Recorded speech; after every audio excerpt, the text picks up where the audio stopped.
একটি rail station বদলে দিচ্ছে গোটা এলাকার চিত্র। দেশের দ্বিতীয় বৃহত্তম এই রেল স্টেশনকে কেন্দ্র করেই গড়ে উঠছে বিনোদন কেন্দ্র সহ আবাসন প্রকল্প আর বাণিজ্যিক হাব। সব মিলে একটি নতুন শহর গড়ে ওঠার স্বপ্ন দেখছে সেখানকার মানুষ। ইসমাইল হোসেনের তোলা ছবিতে আরও জানাচ্ছেন গোলাম কাদির রবু। ঢাকা মাওয়া হাইওয়ে পদ্মা সেতুর কারণে যেটা আরও ব্যস্ত। রাজধানী থেকে দক্ষিণ পশ্চিমে যেতে এই সড়কেই গড়ে উঠছে নতুন একটি রেল স্টেশন, যার অবস্থান মুন্সিগঞ্জের সিরাজদি খানের নিমতলায়। রেল স্টেশনের পাশেই নিমতলা বাজার, যেটা এখন আরও জমজমাট। দোকানপাট, মার্কেট থেকে শুরু করে আছে বিভিন্ন ব্যাংকের শাখা। গড়ে উঠেছে সেখানে হাসপাতালও। পরিবর্তন হয়েছে, উন্নয়নের এই সাথে সাথে কিন্তু জায়গার মূল্য মানুষের বৃদ্ধি পেয়েছে।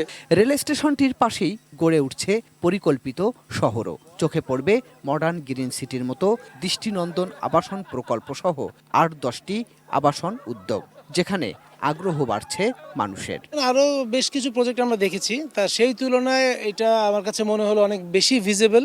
আমরা কিছু জায়গা দেখলাম এদিকে, তো এই যে মডার্ন গ্রিন সিটি, এদের এখানেও আসলাম, তো এদের অনেক গোছানো। মডার্ন গ্রিন সিটি, এরা প্রথমে জমি কিনছে, পরে বালুটা ভরাট করছে, তারপরে বিক্রিতে আসছে। পিছিয়ে নেই প্রবাসীরাও, তারাও এখানে প্লট কিনছেন, প্রস্তুতি নিচ্ছেন বাড়ি নির্মাণের।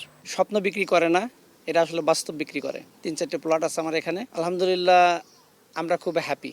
মাটি ভরাট, পানি, বিদ্যুৎ সংযোগের কাজ শেষ হওয়ায় শুরু হয়েছে ভবন নির্মাণের কাজও। সময় মতো সঠিক সময় সঠিক প্রোডাক্টটা আর সঠিক প্লটটা বুঝিয়ে দেওয়ার চেষ্টা করতেছে। যারা প্লট অনেকেই যারা কিনেছেন তাদেরকে আমি প্লটটা হ্যান্ডওভার করে দিয়েছি, ওনারা বাড়িঘরের কাজ ধরছে। একটা ট্রুলি প্রজেক্ট বলতে যেটা বোঝায়, একটা ল্যান্ড প্রজেক্টে যে ফ্লেভার অথবা যে জিনিসগুলো একজন কাস্টমার চিন্তা করে প্রজেক্টে থাকবে, এই জিনিসগুলো আমরা এনশিওর করেছি। আবাসন প্রকল্পের ভিতরে গড়ে ওঠা বিনোদন কেন্দ্রগুলোও হয়ে উঠছে বড় আকর্ষণ কেন্দ্র।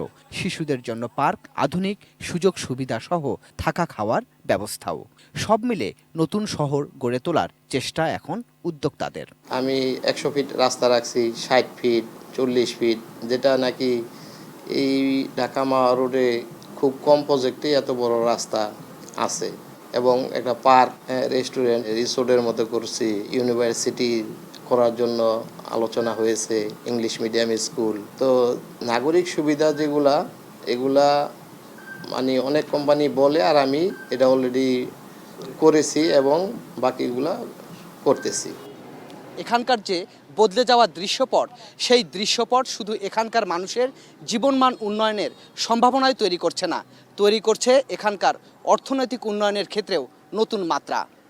গোলাম Kadir Robu, ATN News, Modern Green City, Nimtala, Sirajdi Khan, Munshiganj.